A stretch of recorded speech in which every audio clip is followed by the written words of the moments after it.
Tout commença dans le royaume de Lutania, près du domaine des Perduim. Un jeune garçon tremblait, perdu entre le rêve et la réalité.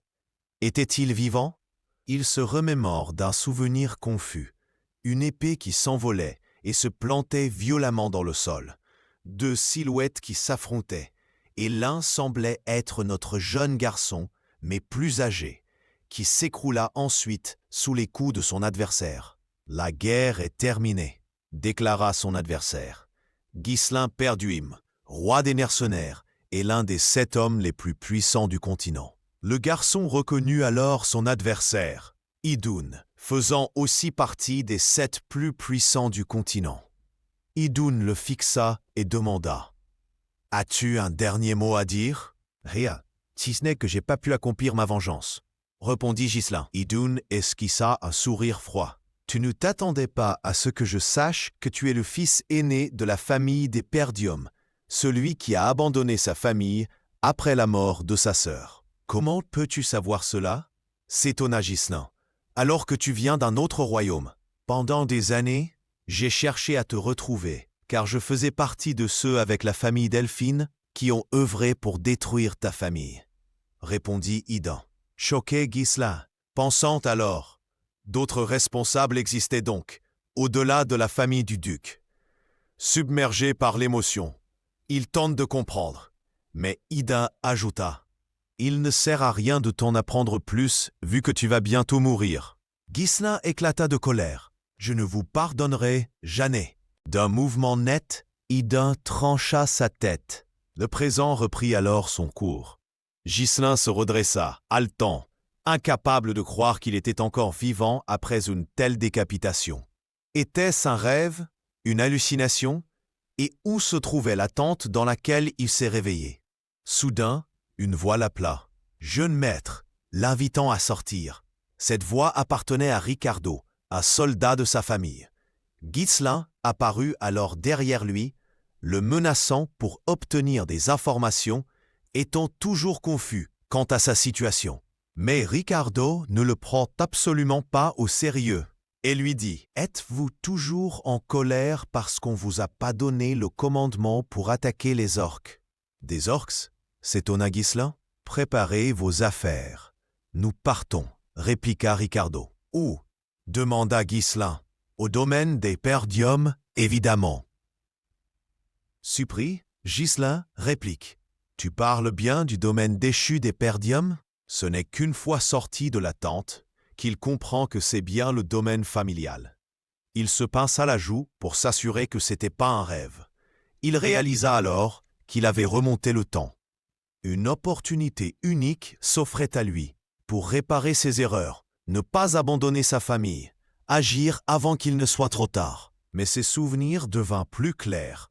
Aujourd'hui est le jour où une horde d'orques attaquerait leur campement, et la majorité des forces présentes périraient, car les rapports n'annonçaient que 3 orques. À peine quelques instants plus tard, une tour de guet s'effondre, et un soldat cria « Les orques, ils arrivent !» Pris au dépourvu, les soldats se faisaient dominer. Le commandant d'escouade, Scovan, tenta de maintenir l'ordre. « Ne paniquez pas, formation défensive. » Mais un moment d'inattention permit à un orque de lui passer dans le dos. D'un bond rapide, Ghislain réussit à l'écarter de la trajectoire de la hache et se retrouve face à l'ogre. Dans un mouvement d'une précision déconcertante, il trancha la créature, stupéfiant tous les soldats. Ce qui étonnait le plus, c'est qu'il ne pouvait pas encore utiliser le mana. Il se tourna ensuite vers le commandant, toujours à terre, et lui dit « Laissez-moi prendre le commandement. » Mais celui-ci refuse, jugeant qu'il serait stupide de lui confier le commandement et mettre la vie des soldats en jeu. Soudain, un autre orque apparaît. Scovan lui ordonne alors de rester derrière lui. Il juge Ghislain encore trop inexpérimenté pour diriger les troupes. Mais Ghislain, n'ayant plus le choix, lance son épée. Scovan, surpris, s'énerve contre lui, avant de réaliser que Ghislain a réussi à planter son arme directement dans la tête de l'orque, qui s'effondre aussitôt. Choqué une fois de plus, Scovan se demande comment Ghislain a pu faire ça. Ghislain lui dit par la suite qu'ils ne gagneront jamais une bataille si les soldats sont terrorisés. Il s'élance alors, retirant son épée de la tête de l'orque, bondit vers un autre orque et lui transperce le crâne.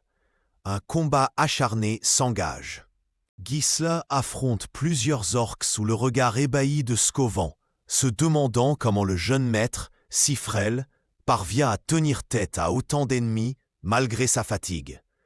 Ghislain provoque ensuite les orques pour les attirer avec lui, laissant les soldats et le commandant, Scovan inquiet, ne comprenant pas ce qu'il cherche à faire, jusqu'à ce que Scovan remarque que la direction prise par Ghislain est celle de la falaise.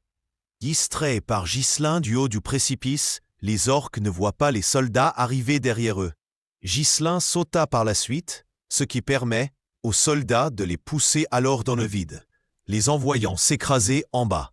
Ghislain, lui, parvint à s'accrocher au bord de la falaise, puis s'évanouit d'épuisement. Il se réveille plus tard dans sa chambre, endolori pour avoir poussé son corps au-delà de ses limites. C'est alors qu'une servante entre, Belinda, l'appela Ghislain, il la serre soudainement dans ses bras, surprenant la jeune femme qui lui demande s'il va bien. Il lui répond que tout va bien, qu'il est simplement heureux de la revoir. Belinda est la tutrice de Ghislain depuis son enfance, mais après la ruine de sa famille, elle avait disparu et il ne l'avait plus revue. Il tente alors de lui expliquer sa situation, affirmant qu'il a remonté dans le temps, mais Belinda ne le croit absolument pas. Elle le gronde plutôt, disant qu'il a été imprudent, qu'il aurait gravement pu se blesser et rater le festival. Le festival, répéta Ghislain. Il se souvient alors que sa sœur Helena voulait y aller avec lui à l'époque. Mais il n'avait pas pu l'accompagner, car il était traumatisé par l'attaque des orques. Combien de temps avant le festival ? Demande Ghislain. 1 semaine, répond Belinda. Ghislain se dit alors qu'il fera tout pour empêcher ce qui s'est produit dans le passé de se reproduire, car c'est ce jour-là que sa sœur est morte.